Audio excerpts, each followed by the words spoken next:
Dariano Romboni. He rode the Team Agostini Honda in the colours of Lucky Strike, the sponsors of the meeting. But it was not a sensational return for the Dutchman. He qualified down in 22nd place, more than 4 seconds a lap down on pacemaker Max Biaggi.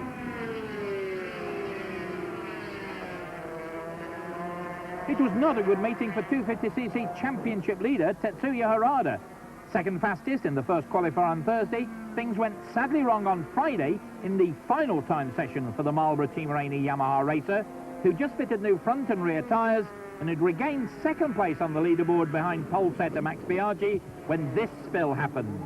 Harada badly battered and winded in the tumble and was unconscious for a few minutes. He was taken to the mobile clinic in the paddock for treatment by Dr. Costa and his men. X-ray showed a suspected fracture in his right arm and he was transferred to the local hospitals for further checks.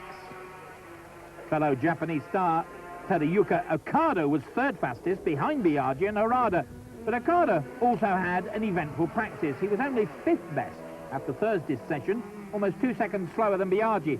Like Harada, the HLC rider was trying hard in Friday's final session and came very, very close to losing it.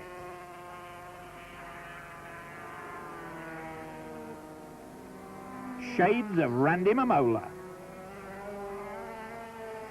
Okada recovered from that big scare and quickened his pace enough to climb to third best and grab a place on the front row of the grid, less than 1.5 seconds down on Biaggi.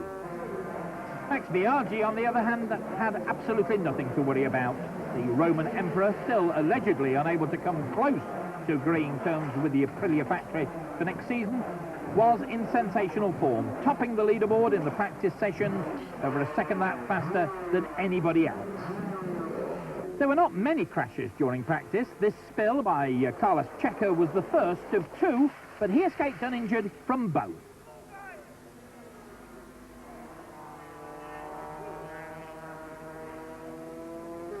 When the checkered flag went out to end the practice sessions, it was Biaggi who was looking good, and not for the first time this year. The opposition looked very much in disarray.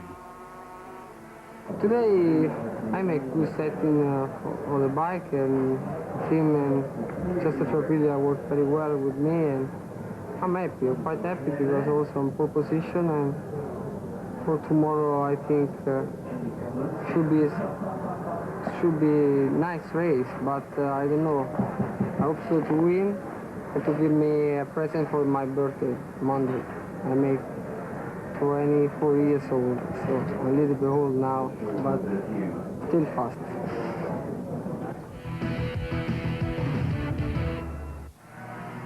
Daryl Beattie discovered at Assen that the dramatic world of Moto Grand Prix can kick you in the teeth when you least expect it. The 24-year-old Australian was not apparently trying too hard on the Lucky Strike Suzuki when he crashed out of the Dutch TT. 1 minute he was leading the 500 World Championship by a comfortable margin after 6 Grand Prix, where he scarcely put a foot wrong. The next he was preparing for a flight to England, clutching these x-rays of his broken collarbone. Well, I guess it was just a normal high side, and I've broken my collarbone, and I'll have some surgery done on my collarbone probably tonight or tomorrow morning in London, and it's the same collarbone that I've done before, and I've had the same thing done, and I'll be fit and back for Le Mans. With Beattie out of action, Mick Doohan looked to be able to breathe a little easier. But Assen was without doubt, and understandably, Doohan's least favourite, after all the bad luck and injury he'd sustained at the Dutch Grand Prix over the years. But the 30-year-old reigning world champion shrugged off any bad thoughts, though he was less than complimentary about the circuit in the press conference at the end of the qualifying sessions. He was not the fastest in qualifying for the first time this season, but many people in the paddock thought he looked more relaxed and at ease than he'd done since his 2 victories at the start of the season. Was this because Beattie wouldn't be racing? Loris Capirossi was third fastest in practice, and the young Italian admitted that he was enjoying riding the 500 Marlboro Team Teleri Honda more than he'd ever done before. He was riding the bike instead of being taken for a ride, he admitted. On Thursday, using a hand-operated rear wheel brake for the first time, he was 5th fastest, despite a raging headache. For Friday, he'd reverted to the conventional foot brake lever, the headache had gone, and Loris was 3rd fastest for the 4th time this year.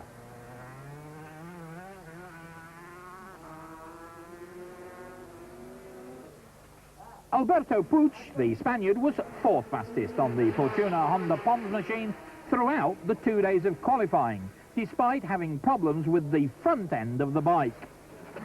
After trying both 17-inch and 16.5-inch front wheels, Alberto elected to use the smaller one, though there was still a problem getting optimum cornering speeds.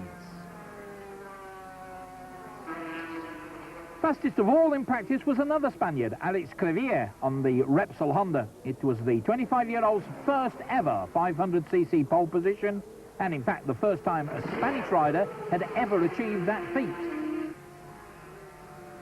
Crivillé was 3rd fastest on Thursday after the opening session, and that would have been his best qualifying performance of the season.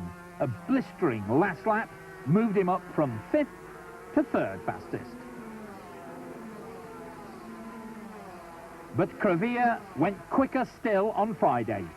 He moved up to 2nd fastest and then went ahead of Doohan after putting on a new softer rear tyre in the last 5 minutes of the 1-hour qualifying session.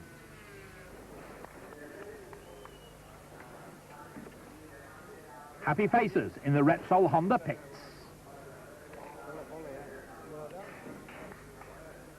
I feel very happy because it's my first pole position, and to get a pole position is not easy in 500, and I'm really happy. It's not important at all.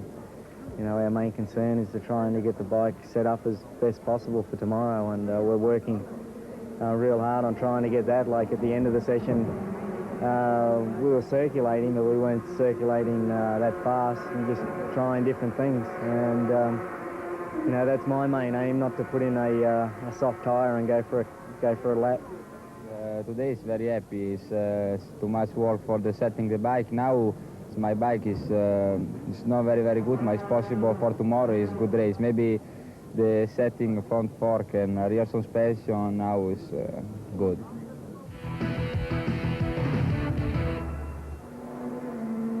Hideyuki Nakajo was another man to grab his first ever pole position when he topped the 125cc class on Friday afternoon.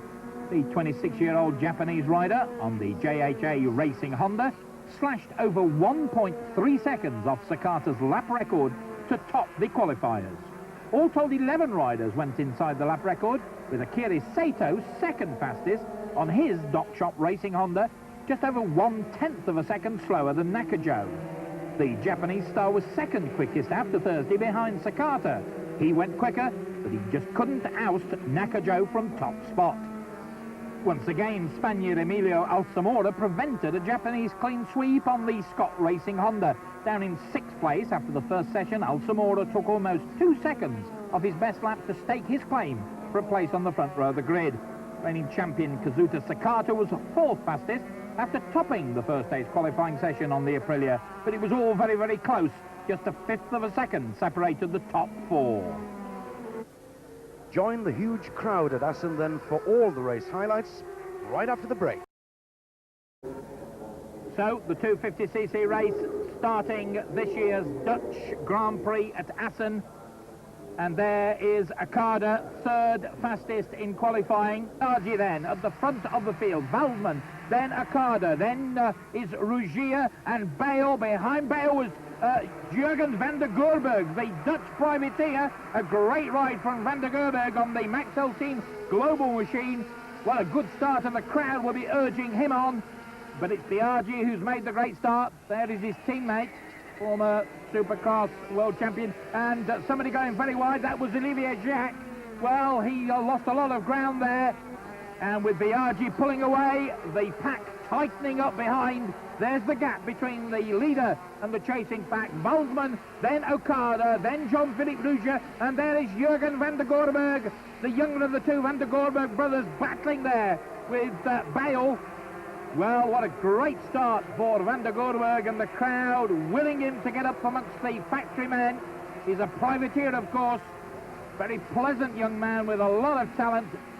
And here's another young man with a lot of talent, Max Biaggi. This will be his third win in a row if he can go through and take the checkered flag. And the view from Okada's machine as he chases Ralph Waldmann, both on factory Hondas, of course, but they don't have the legs of the Aprilia out in front. Waldmann in second place, and of course a lot of German supporters here.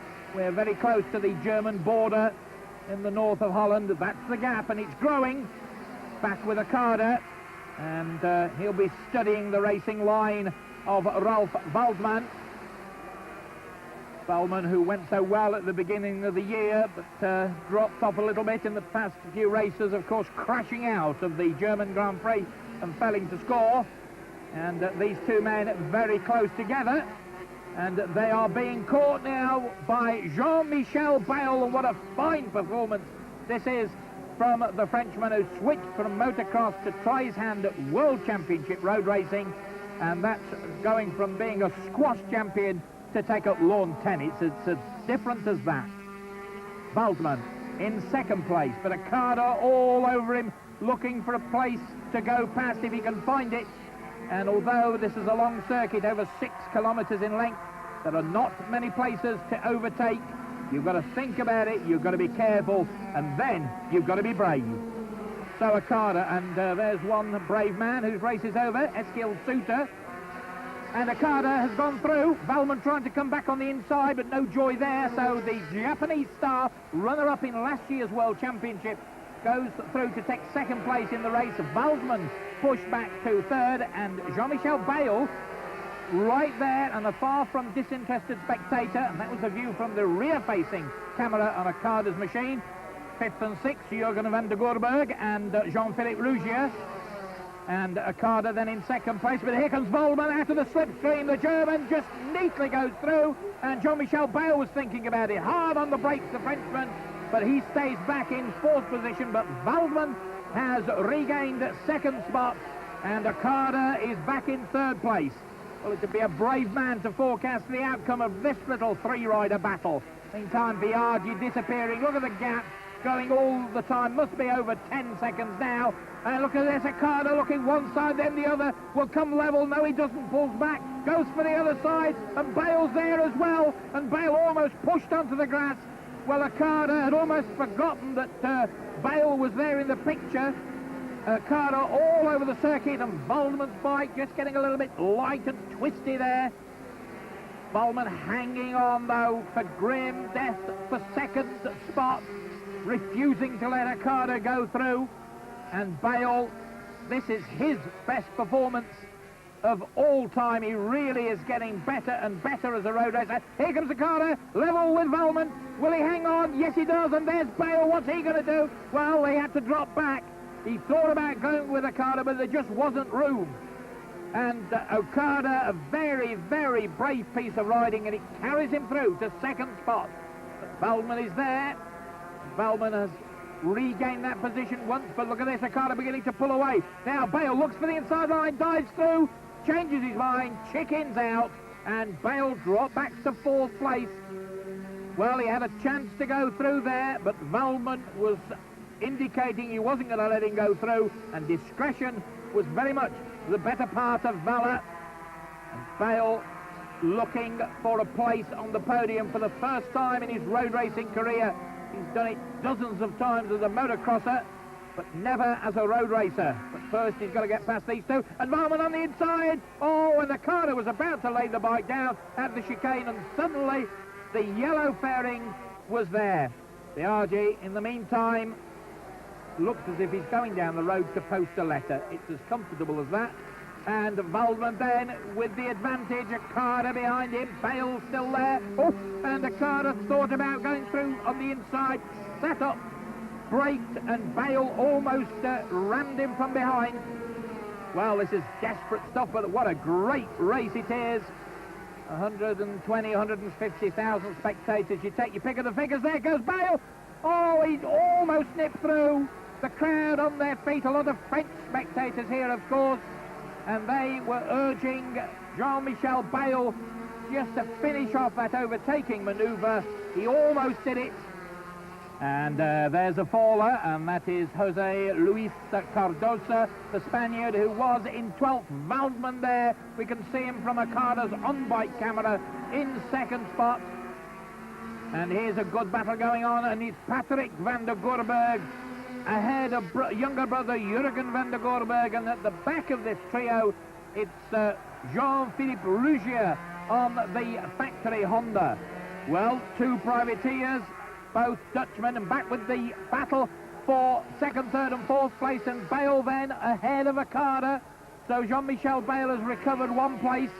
Now the last time he got just a little bit over-anxious, went through to second place but made a mistake, and Biaggi is slowing definitely on the final laps. He tends to do that, but the battle raging behind, and they're getting a little bit closer. No problems for Max though. He's just cruising for yet another victory this year, his third in a row. And Biaggi, without Harada in this race, remember, Biaggi will go to the top of the championship table by a comfortable margin. This will be his fourth victory of the year. The crowd saluting him.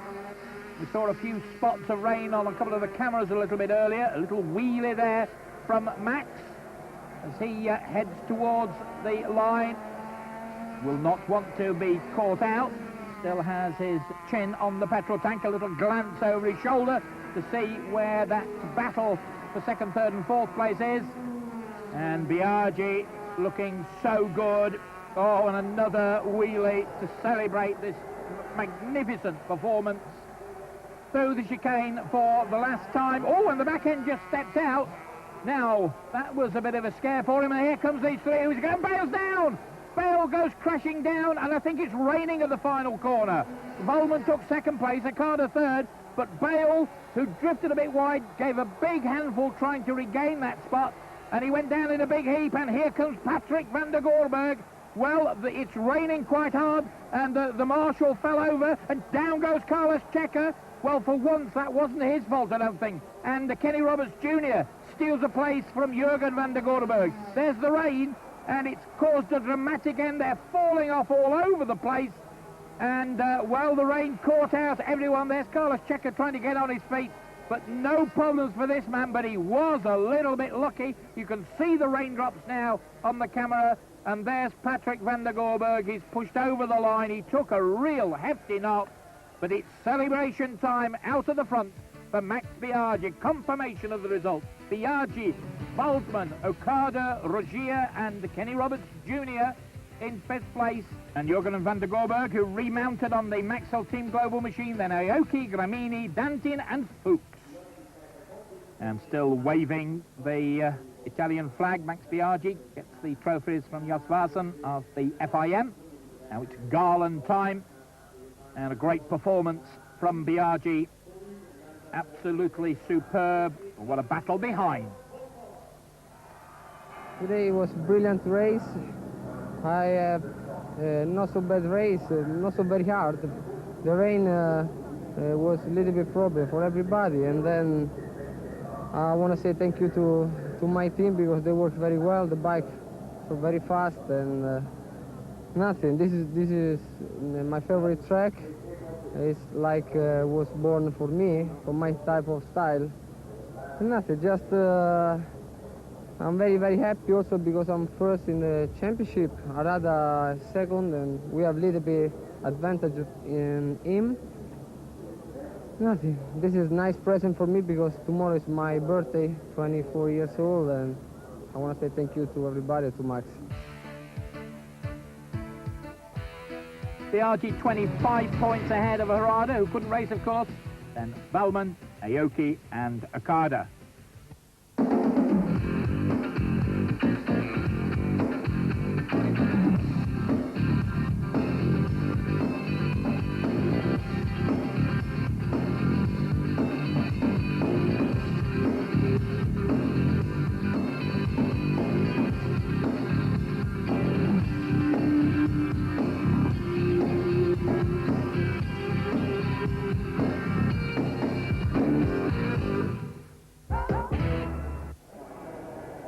20 laps ahead of the field, and over the years we've seen some dramatic 500cc racers at Assen.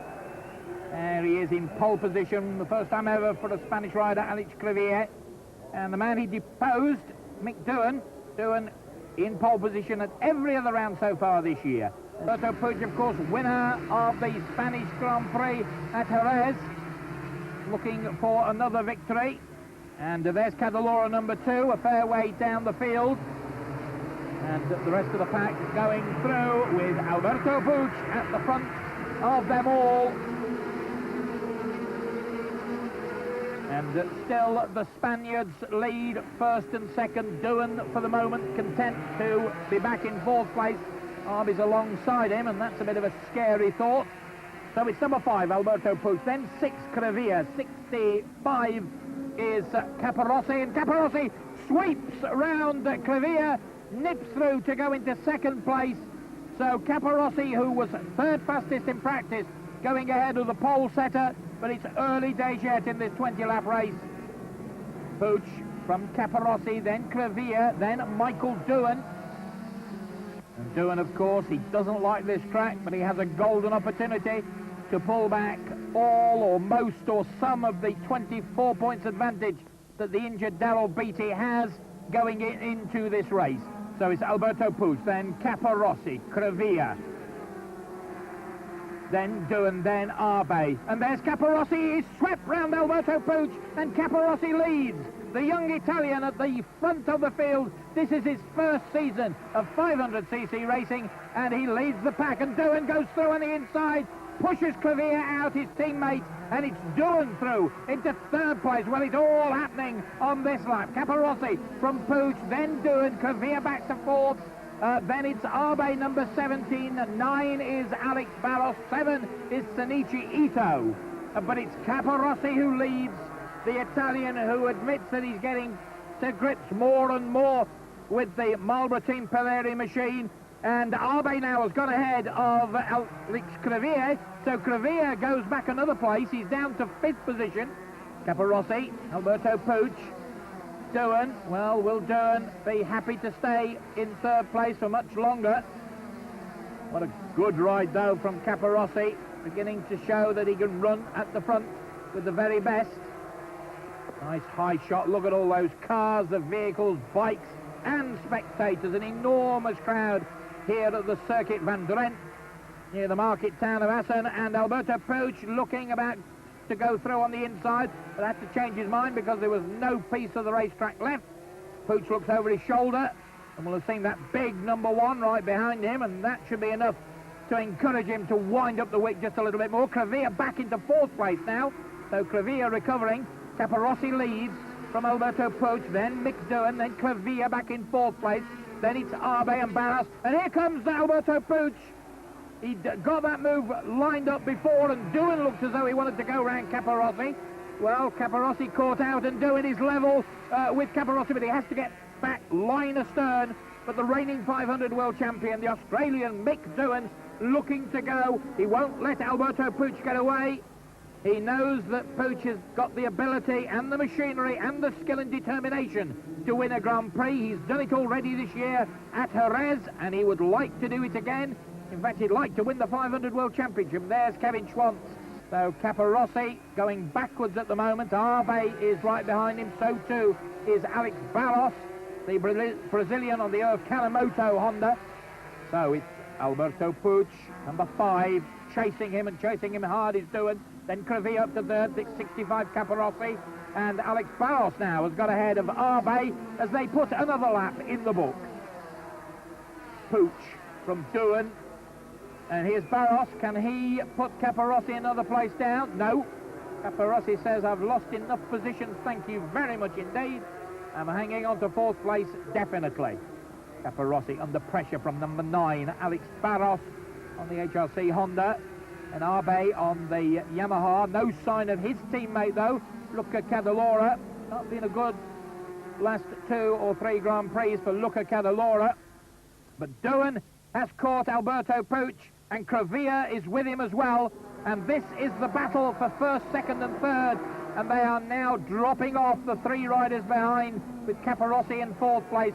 Through the chicane they go. Via's not going to be shaken off, though. A view on high as the battle for the lead continues to rage. In some places, Alberto Puig just a little bit quicker than Doohan. Doohan quicker than Alberto Puig in others. When you get on high, you can see how this track just has very, very little in the way of straights. And here we are, back trackside again. That's the gap, just a couple of machines' length or less than that at times, as the Spaniard Alberto Puig hangs on to the lead. And Doohan tried once again, and Puig was ready for him. Puig holds him off at the chicane and drifts wide, winds up the wick, and he holds on to the advantage. Doohan is there, Crevier right in the picture in third place. Spanish riders first and third, and it's a kangaroo in the form of Mick Doohan as the filling in this Spanish sandwich.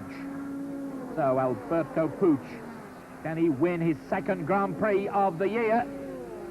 He's doing well at the moment, but Doohan is determined, and if Doohan can finish only in second place, then the injured Daryl Beattie will stay out in front in the World Championship battle. Beattie leads by 24 points, there's 25 at stake, and here comes Doohan on the inside, and again he changed his mind almost before he dived through. Maybe that was a sucker punch, maybe trying to con Puig into believing that that's the route he wants to come through when he tries again later, as he must surely try later. So Doohan will not go to the head of the championship table if he stays in second place. He can only take the championship lead again if he wins. Alberto Puig, the leader, Doohan all over him on the inside, and once again Puig refuses to be intimidated, refuses to give way, and the Spaniard hangs on to the lead. Doohan and his teammate Alex Crevier, who was in pole position, let me remind you, unable or unwilling for the moment to get past. Puig wide, cuts back onto the apex of the corner. Doohan tempted to go through on the inside, can't do it. And Crevier's there. Well, there's no team orders of that, I'm absolutely certain. But I'm sure that Crevier would face a certain amount of flack, should we say, if he went past Mick Doohan and prevented Doohan taking the championship lead. But if Alberto Puig were to be leading on the final lap, well, maybe those tactics might go out of the window. For the moment, Puig leads. Doohan in second spot. Crevier in third place. And Alberto Puig, this is his second season of 500cc Grand Prix racing, and he's learnt a lot over this season and a half. And Doohan winds up the wick, closes. Is this the place he's got in mind? Charges towards Alberto Puig, and Michael Doohan surely will start to have some master plan in his mind if he's going to get ahead. He goes on the outside. Is this the moment? He's ahead of Puig. Yes, he slots across the bow of Alberto Puig, and Mick Doohan takes the lead for the first time in this race. And Puig, the winner of the Spanish Grand Prix 500cc event, will want to outride Crevier if he can. But also he would like to get ahead of Doohan and win this one too. And Caparossi, a glimpse of him in fourth place. It's been a good ride for the young Italian, but the time is running out for Crevier if he wants to do something here. Doohan leading, Puig in second place, Crevier right behind him. Any one of these three could still win this race. And all the time, the seconds are ticking down to that checkered flag. Mick Doohan out in front, Alberto Puig in second place, and Crevier in third spot. So it's the Fortuna Honda Ponsman, the fitting between the two Repsol Hondas. And the Australian out in front, and if he can stay there, he will go ahead in the World Championship by just 1 point. And there goes Alberto Puig. Thought about diving through on the inside. He has different lines to do on many parts of the circuit, and that may enable him to find a way through. Alberto Puig holding off Crevier at the chicane, a favourite overtaking point at the Dutch Grand Prix over the years. Now it's 2 laps to go. So, Doohan from Puig, then Crevier. And less than 12 kilometres for this race to be decided, for the outcome to be awarded in terms of World Championship points, and 25 points is what Mick Doohan desperately needs. The injured Daryl Beattie will be watching this from his hospital bed in London, where he's had an operation to knit the broken collarbone together, ready for the next round of the series at Le Mans. But in the meantime, it's the race today that counts for the men out on the racetrack, and the enormous crowd enjoying this to the full. Doohan then, out in front when it matters in the closing stages, but it's who's ahead at the checkered flag that counts the most, and they're going to catch up some tail enders. Now this could be a little bit difficult. It's not an easy track to pass anyway, and if the tail ender doesn't know that the quick men are there, it could be very difficult indeed. And it only needs for one of these men just to pause, just to be ultra cautious, and the others could be passed. And they're catching that tail ender now, but he knows they're there, and he's moved over. And the battle for the lead continues to rage unabated and uninterrupted. Alberto Puig working out in his mind where he thinks he might be quicker than Doohan, but Doohan has begun to stretch a slight advantage, but the others might be able to pull that back. Now, what's Crevilla going to do? Is he prepared to sit back in third place? Will he go for second spot? Will he go for the lead, in fact?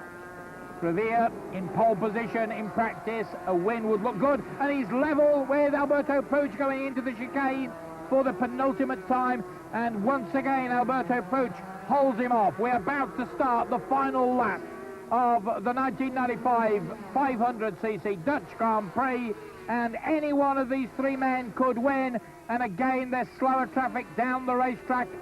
Now, will the slower men move over in time to avoid any problems? And well, this man certainly should. It's Andrew Stroud, the very experienced New Zealander. Doohan, Puig, Crevilla, and Andrew Stroud waves one of his long legs out into the track to indicate to the others that that's where he'd like them to overtake. And Doohan has an advantage that surely Alberto Puig cannot possibly pull back, but Puig is winding in the yards between himself and the race leader. There's Doohan, and Puig is much, much closer, and Crevilla is closer to Puig as well. We're in for a grandstand finish. Who's going to win this one, and who's going to be second? It's Doohan out in front, Alberto Puig tucked in behind the fairing, trying to stay on the tight line, making life difficult for Crevilla, and here comes Crevilla. Crevilla through on the inside. Oh, and he almost ran on into Michael Doohan. Well, Crevilla drifts wide. Can Puig come back? No, he can't. And Crevilla, with a desperate manoeuvre, and a desperate but effective manoeuvre, goes through to take second place away from Alberto Puig, who led this race for so long. And in 3 and a bit laps, Alberto Puig has gone back from first place to third, and now not far to go to the checkered flag. Is it going to be a Repsol Honda 1-2, or is Crevilla going to mount a challenge? Can he push his luck as far as team tactics and the political fighting goes? Can Crevilla win? He's looking for the inside, is he? No, he changes his mind. They're going to go through line astern, and it's Doohan who's going to win. And a tail ender just moves over as well. It's Doohan the winner, Crevilla in second place, and Alberto Puig in third spot. Caparossi is fourth home. Well, what a marvellous race. Doohan the winner, his teammate Crevilla a good second, but a bitterly disappointed Alberto Puig surely in third spot. And Mick Doohan with the Australian flag, and more Australian flags. I told you they came from all over the world. Confirmation of the result: Doohan, Crevilla, Puig just over half a second separating the top three. Caparossi, then Barros completing the top 5. Abe was 6th, Cadalora disappointing 7th, then Ito, Reggiani and Borja in 10th place. And presenting the trophies, the royal visitor to the Dutch Grand Prix, Prince William Alexander, the heir to the Dutch throne. Celebration time, the champagne corks burst, and Alberto Puig doesn't look that unhappy.